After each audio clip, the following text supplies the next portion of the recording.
안녕하세요.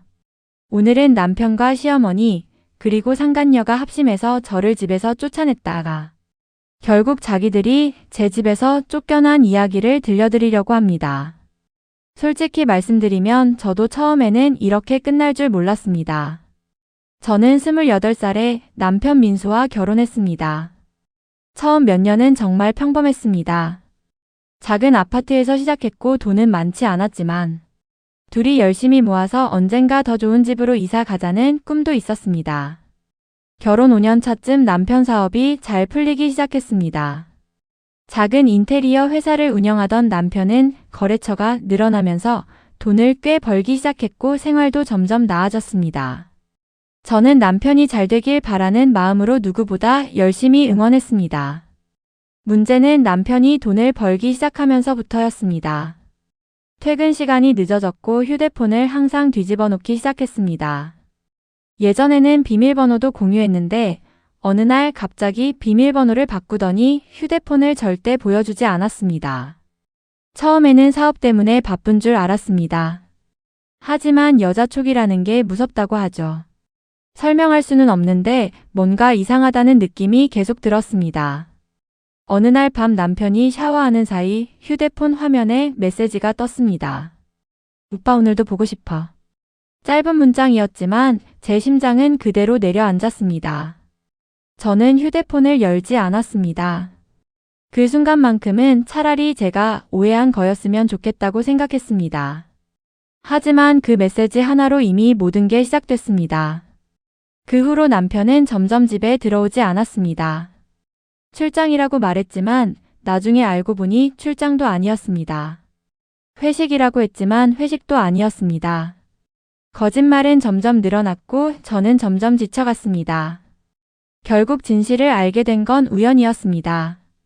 아이 유치원 행사 때문에 일찍 외출했다가 쇼핑몰에서 남편을 봤습니다. 혼자가 아니었습니다. 남편 옆에는 젊은 여자가 있었습니다. 둘은 손을 잡고 있었고 누가 봐도 연인이었습니다. 저는 멀리서 그 모습을 보고 한동안 움직이지 못했습니다. 그날 밤 저는 남편에게 사실을 말했습니다. 처음에는 부인했습니다. 거래처 직원이라고 했고 우애라고 했고 제가 예민하다고 했습니다. 하지만 사진을 보여주자 결국 입을 다물었습니다. 미안하다는 말이 먼저 나올 줄 알았습니다. 그런데 남편이 처음으로 한 말은 예상 밖이었습니다. 어차피 말 나온 김에 이야기하자. 그 말에 저는 소름이 돋았습니다. 남편은 이미 마음이 떠났다고 했습니다. 더 이상 저를 사랑하지 않는다고 했고 새로운 사람과 인생을 시작하고 싶다고 했습니다. 그 순간 가슴이 무너졌지만 그래도 아이 생각에 붙잡았습니다. 적어도 아이 때문에라도 다시 생각해달라고 했습니다. 하지만 남편은 단호했습니다. 그렇게 이혼 이야기가 시작됐습니다. 더 충격적인 건 시어머니였습니다. 저는 적어도 어른으로서 잘못을 꾸짖어 줄 줄 알았습니다. 하지만 시어머니는 오히려 상간녀 편이었습니다. 요즘 세상에 사랑 없이 어떻게 사니? 민수도 행복할 권리가 있잖아. 저는 제 귀를 의심했습니다. 시어머니는 제가 부족해서 남편 마음이 떠난 거라고 했습니다.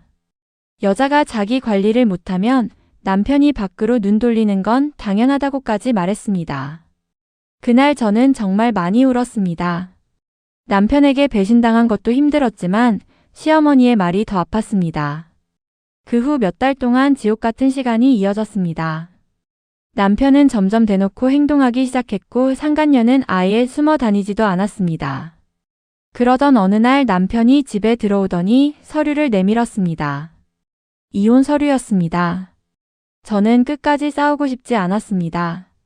하지만 아이를 위해서라도 최소한의 정리는 필요하다고 생각했습니다. 그런데 그날 남편은 믿기 힘든 말을 했습니다. 그리고 이 집은 내가 가져갈 거야. 순간 어이가 없었습니다. 이 집은 우리가 결혼 후 들어온 집이었습니다. 당연히 함께 나눠야 한다고 생각했습니다. 그런데 남편은 이미 모든 결정을 끝낸 사람처럼 말했습니다. 당신이랑 애는 다른 곳 알아봐. 그 말을 듣는 순간 머리가 하얘졌습니다. 시어머니도 같은 말을 했습니다. 빈손으로 나가는 게 맞지 않니? 상간녀까지 합세했습니다. 사람은 때를 알아야죠. 저는 그 자리에서 아무 말도 하지 못했습니다. 분노보다 허탈함이 더 컸습니다. 결국 저는 아이와 함께 집을 나왔습니다. 친정 근처 작은 원룸을 얻었고 최소한의 집만 챙겨 나왔습니다. 집을 나오는 날 상간녀는 거실에 앉아 있었습니다. 마치 자기가 이미 안주인이라도 된 것처럼 행동했습니다. 남편은 단 한 번도 붙잡지 않았습니다. 저는 그렇게 모든 걸 잃은 줄 알았습니다. 하지만 진짜 이야기는 그때부터 시작됐습니다. 원룸 생활은 쉽지 않았습니다. 아이는 왜 갑자기 집이 바뀌었냐고 물었고 저는 제대로 대답할 수 없었습니다. 밤마다 아이가 자는 모습을 보며 혼자 울었습니다. 그런데 이상한 일이 하나 있었습니다. 남편이 이상하게 재산 이야기를 피한다는 점이었습니다. 집 이야기를 하면 늘 짜증을 냈고 빨리 정리하자고만 했습니다. 처음에는 단순히 싸우기 싫은 줄 알았습니다. 그러던 어느 날 이혼 상담을 위해 변호사를 찾아갔습니다. 그리고 집 관련 서류를 정리하던 중 뜻밖의 말을 듣게 됐습니다. 김서연 씨. 네? 이 집 남편 명의 아닌데요. 순간 귀를 의심했습니다. 변호사는 등기부등본을 제 앞으로 돌려주었습니다. 거기에는 분명하게 적혀 있었습니다. 소유자 김서연. 제 이름이었습니다. 저는 한동안 말을 잇지 못했습니다. 변호사는 의아한 표정으로 물었습니다. 본인 집인데 모르셨어요? 그제야 오래전 기억이 떠올랐습니다. 10년 전 남편 사업이 어려웠을 때였습니다. 거래처 부도 문제 때문에 남편 명의로 대출이 어려웠고 결국 집을 살 때 제 명의로 계약했던 것입니다. 그때는 둘이 부부니까 상관없다고 생각했습니다. 그 후 집 문제는 전부 남편이 처리했고 저는 자연스럽게 잊고 있었습니다. 그런데 법적으로 집주인은 저였습니다. 저는 변호사에게 다시 물었습니다. 그러면 지금 집에 있는 사람들은요? 변호사는 아주 담담하게 대답했습니다. 무단 점유죠. 그 순간 머릿속에서 무언가가 번쩍했습니다. 저를 쫓아낸 사람들, 상간녀를 들인 사람들, 그리고 그 집에서 행복하게 살고 있다고 생각하는 사람들, 전부 제 집에 살고 있었습니다.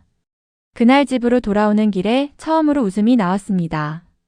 몇 달 만에 처음이었습니다. 저는 곧바로 내용 증명을 준비했습니다. 퇴거 요청서. 발송 대상은 남편과 상간녀였습니다.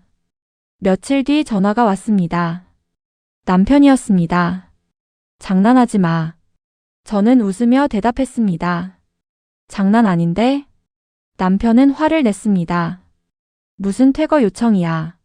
그 집 내 집이잖아. 저는 차분하게 말했습니다. 아니, 내 집이야. 전화기 너머로 침묵이 흘렀습니다. 남편은 처음에는 믿지 않았습니다. 하지만 등기부등본을 확인한 뒤 상황은 완전히 바뀌었습니다. 이번에는 시어머니가 전화했습니다. 서연아, 이게 어떻게 된 일이니? 저는 웃었습니다. 어머님, 저도 그게 궁금하네요. 절 내쫓을 땐 집주인이 누군지 안 보셨나 봐요. 시어머니는 말을 잇지 못했습니다. 상간녀는 더 가관이었습니다. 직접 저를 찾아왔습니다. 그 집 원래 민수 씨 집 아니었어요. 저는 대답했습니다. 아니요. 제 집이에요. 그 여자 얼굴이 하얗게 질렸습니다. 그리고 그제야 알았습니다. 자기가 들어간 집이 누구 집인지도 모르고 있었던 겁니다. 저는 더 이상 기다리지 않았습니다. 법적 절차를 진행했고 결국 퇴거 명령이 내려졌습니다. 남편은 마지막까지 버티려 했습니다. 우리 다시 이야기하자. 한 번만 기회를 줘. 하지만 이미 늦었습니다.